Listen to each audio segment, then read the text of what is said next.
কিরে তবদা খাই গেলি কেন কথা কস না কেন? আরে যৌতুকের বিরুদ্ধে আমার একটা জোট হইছে আর এইটাই হইলো যৌতুকের এজেন্ডা বুঝছস।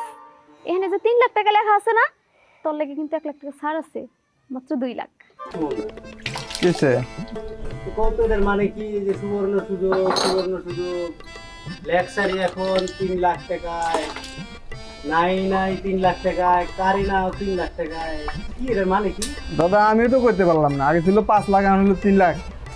অনেকদিন পরে বাইরে দেখলাম, তাহা ভিতরে আসিলেন নাকি?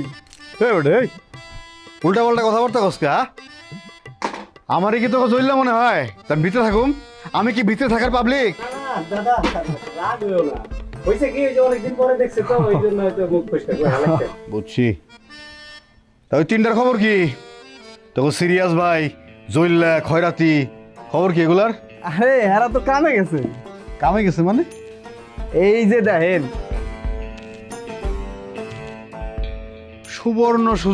সুবর্ণ সুযোগ লেকচারি এখন 3 লাখ টাকায়, নাই এখন 3 লাখ টাকায়, কারিনা এখন 3 লাখ টাকায় এই টাকা জোগাড় করতে আর কামের সন্ধানে গেছে। যায় 3 লাখ টাকা যায়। এই কারিনা এই খারাপ এদিকে এই কিসে কারিনা এখন 3 লাখ টাকায়, এটার মানে কি? হইছে থাম। আগে কতদিন তুই কই আছিলি? হ্যাঁ কই যাই এবার গুপ্তা মারছিলি? পীড়িতের নামে খালি মিঠা মিঠা কথা কস না। আজকে তোর খবর আছে। হইছে খালি কেন করিস না। আমি যেখানেই থাকি না কেন তোর জন্য আমার মনটা পুরো রে খুব মায়া লাগে, কিন্তু কি করুম এই গ্রামে তো আমি কোনোভাবে ঢুকতে পারি নাই। কেন?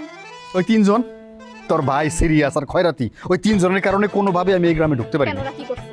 কি করে নাই আবার? দুঃখের কথা আমার বাড়িতে থাকছে, আমার বাড়িতে খাইছে, কিন্তু আমার আব্বাই আমার একদিন ডাইকে কইলো যে বাবুল রে ওগো আমি আর এই বাড়িতে রাখতে পারলাম না, ওগো বাড়ি থেকে বাইরে যেতে কম। আমিও সুন্দর ওকে বুঝাই কইলাম, এই যে কইলাম এই কথাটাই কাল হয়ে দাঁড়াইলো। এরপর থেকে আমার সাথে এরকম শুরু করছে। কি শুরু করলো? কি আর এই যে আমার এই গ্রামে ঢুকতে দেয় না। এখন আমার একটু পরিষ্কার করে বুঝায় ক যে এই 3 লাখ টাকা এটার মানেটা কি? পুরুষ মানুষ নাচানোর মধ্যে আলাদা একটা মজা আছে না, আমার ওষুধটাই বানতে হইব। কিরে তবদা খাই গেলি কেন কথা কস না কেন? আরে যৌতুকের বিরুদ্ধে আমার একটা জোট হইছে আর এইটাই হইলো যৌতুকের এজেন্ডা বুঝছস। এখানে যে 3 লাখ টাকা লেখা আছে না তোর লাগে কিন্তু 1 লাখ টাকা ছাড় আছে মাত্র 2 লাখ। আসলে 2 লাখ পামু কই এখন? ওই বাইকটা বেঁচে দিই। হ্যাঁ বেঁচে ফেলা, এটা দিয়ে কি করবি? কোনো কামে আসে? খালি তেল খায়। আচ্ছা এটা কাম করলে হয় না? বাইকটা বেঁচে দেওয়ার আগে শেষবারের মতো চল যায় আজকে দুইজনে একটু হাওয়া খেয়ে আসি। তোর আমি বাইকটা চালাইলাম আর তুই পিছে ওই যে 2 হাত ছড়ায় দিয়ে পাখির মতো উঠতে থাকলি মনে করছে টাইটানিক সিনেমার ওই দৃশ্যটা। তেল আজকে সকালে ভরে নিয়ে এসি 500 টাকার। পড়লাম তো পেছে।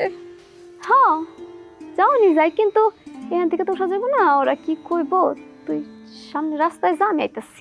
এটা ঠিক, চাবিটা দিয়ে সুমন গেলাম রে, অন্য সময় চা খাই তো মনে। আচ্ছা তার কথা না কইলা দাদা, না খেয়ে যেতেছো গা? আজকে না অন্য সময়।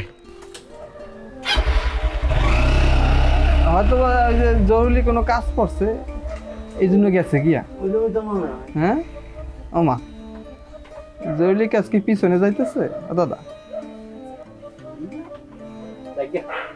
তুমি আমার 1 কাপ চা খাও না? আরে দাদা আগের দুনিয়ার টাকা তোমার কাছে। আরে নিও, কাস্টমার আইতে দাও কিছু। বুঝছি এই যে আজীবন বাকি, আমার বোঝা শেষ।